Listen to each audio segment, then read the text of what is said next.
My dad called my career filthy and cut me out of the family fortune. Then asked me for $120,000 when my brother wrecked the family business. The scent of sawdust and fresh-cut pine was my perfume, a hum of the lathe my symphony. To me, it was the smell of creation, of turning a rough, unyielding block of wood into something beautiful and functional. To my father, it was the stench of failure. He, a man who had built a multi-million-dollar empire on the cold, hard logic of numbers and stock market trends, couldn't fathom why his own flesh and blood would choose a life of what he called glorified carpentry. "It's a filthy trade, Daniel," he'd once sneered, his voice dripping with disdain as he surveyed my workshop, a converted garage filled with tools that were extensions of my own hands. "You're a disgrace to this family." Those words, sharper than any chisel, had carved a deep wound in my heart. But I was stubborn, a trait I'd inherited from him, and I refused to let his disapproval dictate my life's path. So, I chose my passion over his fortune, my happiness over his expectations. The day I officially registered my woodworking business was the day he officially disowned me. A certified letter arrived, not with words of encouragement, but with a cold, legal document severing all financial ties. I was no longer a beneficiary of the family trust, no longer a part of the legacy he had so meticulously built. It was a bitter pill to swallow, but I washed it down with the sweet taste of freedom. While my older brother, Michael, was being groomed to take over the family's investment firm, I was learning the language of wood, the secrets hidden within its grain. While he was closing deals in a suit and tie, I was creating custom furniture, each piece a testament to my dedication and skill. My hands, calloused and stained, were a badge of honor, a symbol of a life I had chosen and built from the ground up. Years passed. My little workshop grew into a thriving business. My custom pieces were sought after by interior designers and collectors, my name whispered in circles that appreciated craftsmanship over mass production. I was happy, truly happy, in a way that I knew Michael, with his forced smiles and an ever-present air of anxiety, could never be. He was living our father's dream, a golden cage from which he couldn't escape. Then, the whispers started. Rumors of bad investments, of risky ventures that had backfired. The family business, once a towering oak, was beginning to show signs of rot. Michael, under the immense pressure to outdo our father, had made a series of catastrophic decisions. He'd gambled with the family fortune, and he'd lost. The news of the company's collapse sent shockwaves through the financial world. But for me, it was a distant storm, a tempest in a teacup that no longer concerned me. I had my own world, my own life, and I was content. That was until my father, the man who had called my life's work filthy, showed up at my workshop door. He looked older, smaller, the weight of his fallen empire etched on his face. His expensive suit was rumpled, his eyes, once so full of fire and arrogance, were now hollow with desperation. He didn't waste time with pleasantries. "I need $120,000, Daniel," he said, his voice a hoarse whisper. "It's for Michael. He's in trouble, deep trouble." I looked at him, at the man who had cast me out without a second thought, and I felt a strange mix of pity and satisfaction. The irony was so thick, so palpable, it was almost suffocating. He, who had worshipped at the altar of money, was now begging for it from the son he had deemed a failure. Why should I help him? I asked, my voice calm, betraying none of the turmoil raging inside me. "He's your brother," he pleaded, his voice cracking. "Family is supposed to help family." "Family?" I echoed, a bitter laugh escaping my lips. "You disowned me, remember? I'm not part of the family anymore." I could see the flicker of shame in his eyes, but it was quickly replaced by a renewed sense of desperation. "Please, Daniel," he begged, his voice dropping to a near whisper. "I'll do anything." I looked around my workshop, at the beautiful, handcrafted pieces that were a testament to my hard work and dedication. I had built this life on my own terms, without his help, without his money. And now, he was asking me to sacrifice a piece of it to save the brother who had stood by and watched as I was cast out. The silence stretched on, thick with unspoken words and years of resentment.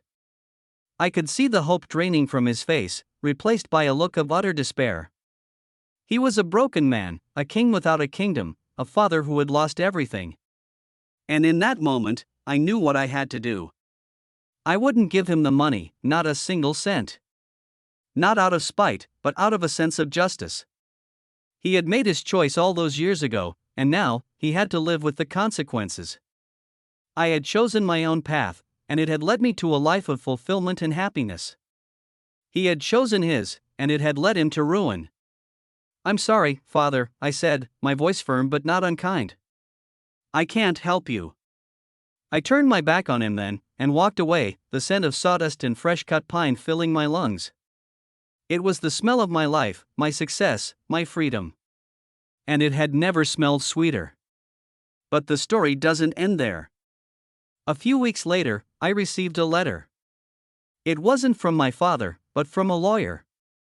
It seemed that my grandfather, a man I had barely known, had set up a secret trust fund for me, a safety net in case my father's pride ever got the better of him.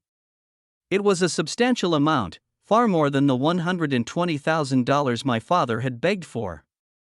And there was a condition attached to it. I could only access the funds if I used them to help a family member in need. The irony was almost too much to bear. It was as if my grandfather had foreseen this very moment, this very crossroads in my life. I was faced with a choice. I could ignore the letter, let the money sit untouched, and continue to live my life as I had been. Or, I could use it to save my family, the very people who had turned their backs on me. I thought about it for a long time. I thought about the pain and rejection I had endured, the years of feeling like an outcast.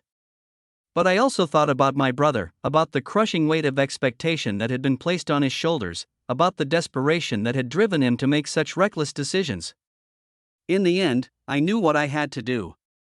I contacted the lawyer and arranged for the funds to be transferred to my father's account. I didn't do it for him, or for my brother. I did it for myself. I did it because I knew that holding on to anger and resentment would only poison my own happiness. I had already proven that I could succeed on my own terms. I had already built a life that I was proud of. And now, I had the chance to show them what true family was all about. It wasn't about money or status or expectations. It was about forgiveness, about compassion, about being there for each other, even when it was hard. A few days later, I received a call. It was my brother. He was crying, his voice thick with emotion. "I don't know what to say, Daniel," he sobbed. "Thank you. Thank you for everything." We talked for a long time that day, for the first time in years. We talked about our childhood, about our dreams, about the choices we had made. And for the first time, I felt like I had my brother back. The family business was gone, but in its place, something new was beginning to grow. Something stronger, something more real. It was a long and difficult road, but we walked it together, as a family. My father never apologized, not in so many words. But I could see it in his eyes, in the way he looked at me, in the way he started to take an interest in my work. He even commissioned a custom-made desk for his new, much smaller, office. It was the first time he had ever asked me to make something for him, and it was a moment I will never forget. As I worked on the desk, I thought about the journey that had brought me to this point. I thought about the pain, the struggle, the triumph. And I realized that sometimes, the greatest treasures are not the ones that are handed to you, but the ones that you create with your own two hands. The ones that are born from passion, from dedication, from the courage to follow your own path, no matter how filthy it may seem to others. And as I put the finishing touches on the desk, I smiled. The scent of sawdust and fresh-cut pine filled the air, and I knew, with a certainty that went bone deep, that I was exactly where I was meant to be. The story, however, took another unexpected turn. A few months after I had helped my family, I received a visit from a woman I had never seen before. She was elegant, poised, and had an air of quiet authority about her. She introduced herself as a representative from a prestigious art foundation, one that was known for its support of traditional craftsmanship.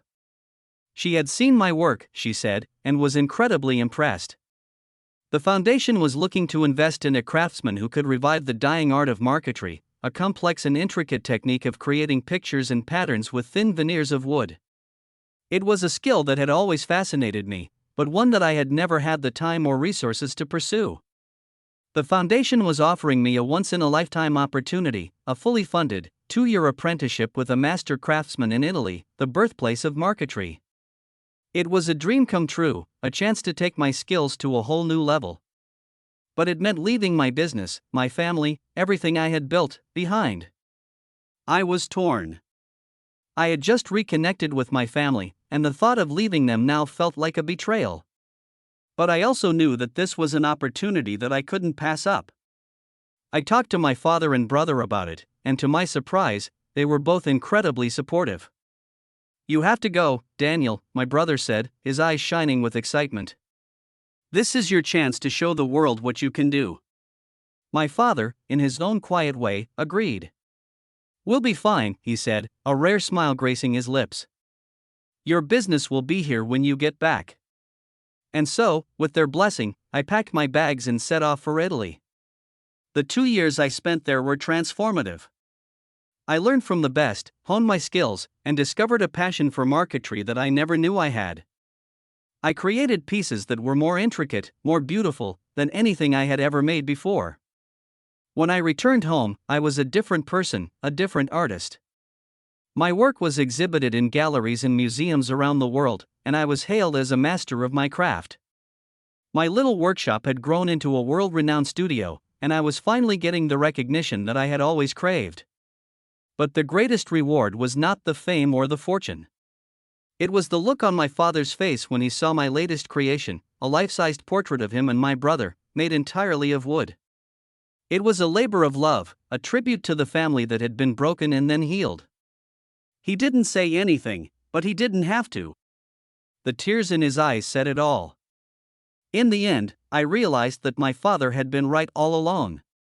My career was filthy, but not in the way he had meant. It was filthy with the sweat of hard work, the dust of creation, the grime of a life lived with passion and purpose. And I wouldn't have had it any other way. The final twist in this long and winding tale came in the form of a small, unassuming wooden box that arrived at my studio one day. It was from my father, and inside, nestled on a bed of velvet, was a single, tarnished key. There was a note attached, written in his familiar, spidery scrawl. "This was your grandfather's," it read. "He wanted you to have it when the time was right. I think that time is now." I recognized the key immediately. It was the key to my grandfather's old workshop, a place that had been locked up and forgotten since his passing. I had always been curious about what was inside, but my father had always forbidden me from going in. With a sense of trepidation and excitement, I drove to the old family estate and unlocked the door to the workshop. The air inside was thick with the scent of old wood and forgotten memories. And there, in the center of the room, was a collection of the most exquisite, most intricate, most beautiful pieces of marquetry I had ever seen. My grandfather, the man I had barely known, had been a master craftsman, a secret artist who had hidden his passion from the world. And in that dusty, forgotten workshop, I found his legacy, a legacy that had been waiting for me all along. It was a legacy of passion, of creativity, of the quiet joy of creating something beautiful with your own 2 hands. It was a legacy that I was proud to carry on.